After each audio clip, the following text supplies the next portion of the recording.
Hey, Crystal Ray students, this is Mr. Wood, and we're going to go over your vocab today, which Mr. Wood over there has already talked about. Hey, by the way, Mr. Wood, you look good today. No, you. No, you look good. All right. We both look good. Anyway, what was I talking about again? Oh, yeah. Vocab. So these are going to be vocab videos that you are going to watch with your group, and your responsibility and expectation will be to write down a definition that you can agree on in your group. Sometimes words will be there, sometimes they won't.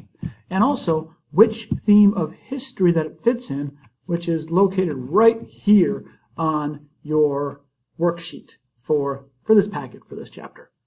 So let's not waste any more time. Let's get to our first word. All right, so this is our first word, vocabulary word, which is hunting and gathering. Now, do I need to write down all these words for my definition? No. You just need to have a good working definition that shows you understand what the word means. So let's do this first one together to kind of see how it works. So hunting and gathering. I'll explain the definition to you. Basically, hunting and gathering was a time period when people hunted wild animals and they fished, and they also gathered wild fruits, berries, nuts, and vegetables. Many historians think that the majority of men did the hunting and the majority of women did the gathering, but there is evidence of women who hunted and also men who gathered. These were also nomadic people who moved from place to place. So how do I put this down for a definition? So right here, I will write down a definition. So what would I put? I would talk to my group mates, see what they have for notes. We might pause the video a couple times. Maybe we go back and watch it again. All of that is okay. And maybe I get something down like people who hunted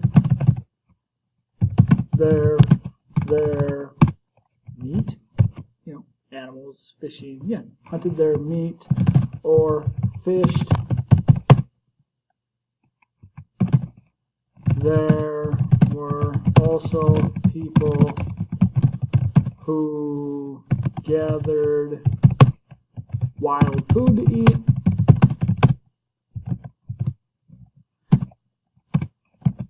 And I'll do a second sentence. One or two sentences can work for a definition. And maybe I put down they moved from place to live. And bam, I got a good definition that I will need for our vocab test, which comes up, and as Mr. Wood stated earlier, or he will state later, that is going to be worth 5 points on this packet. So it's important to know these words. You're going to have to remember them. Now, which theme of history would I put this under? I might talk to my group. Is this environment, because they're working with the environment? Is it cultural things, state building, economic systems, social structures? Looking at these, I think I'd probably put environment would be the one I think it fits in the most because, did I spell it right? Spell check. So I would put environment there, and I think I would put some kind of reason like, the environment because people had to use the environment for their food with hunting and gathering. I mean, pretty much they're totally dependent upon the environment. The environment, all the animals die and, the food they're gathering goes away and they're done. So, there you go. If you want to, you can take this definition, you can write your own, but you will now be working in groups, as Mr. Wood will put you in, to finish these vocab words. Okay, and I'm going to get on, Mr. Wood will pause it, and I'm going to go on to the next word. Our next vocab word is the Paleolithic Revolution. All right, so what was the Paleolithic Revolution? We kind of got some words over there from this PowerPoint slide that I stole. And it says the Paleolithic Revolution, or the Old Stone Age, began when the first humanoids, that means the first human-like species, began to make tools. Okay, so we see these are like the real basic tools that come out of Paleolithic era. Over here we got some tools too. And these tools were used to make life easier. So basically Paleolithic is stone tools that were used. That's the Paleolithic era. People aren't farming, they're still hunting and gathering, but they're starting to use tools. That is the Paleolithic Revolution. This revolution where the first humans ever start using tools. Now what you'll need to do is talk in your groups. You probably want to pause it, talk to each other, and make sure you get a good definition down, and then also what theme of history you're going to put it in and why. And you can go ahead and do that. All right, welcome back. So here's our next word, migration. Migration basically means moving, or the moving of people to a new area. And most people, whenever they move to a new area, they migrate, they want to have better living conditions. It's still true today. If people move from one place to another, one country to another, it's because they want to have better living conditions. And just know this, people have been migrating and moving from place to place for all of human history. It's not new to have migrants or people immigrate to a country. That's always been happening. Ever since we started off as humans in Africa.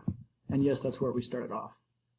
All right, so now here's just a map basically showing migration, how humans basically populated the world over thousands of years. Side note, is it distracting having a teacher as good looking as Mr. Wood? I mean, I would figure if I had a teacher that good looking, I'd just be like, wow, that's really a handsome teacher. I might not even be able to focus on history if that was the case.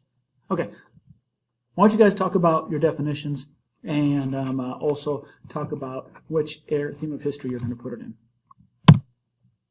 All right, let me get myself out of the way there. Okay, egalitarian. This sounds really complicated, but the definition's almost in the word. You can almost see the word equal in egalitarian, which means all people are equal.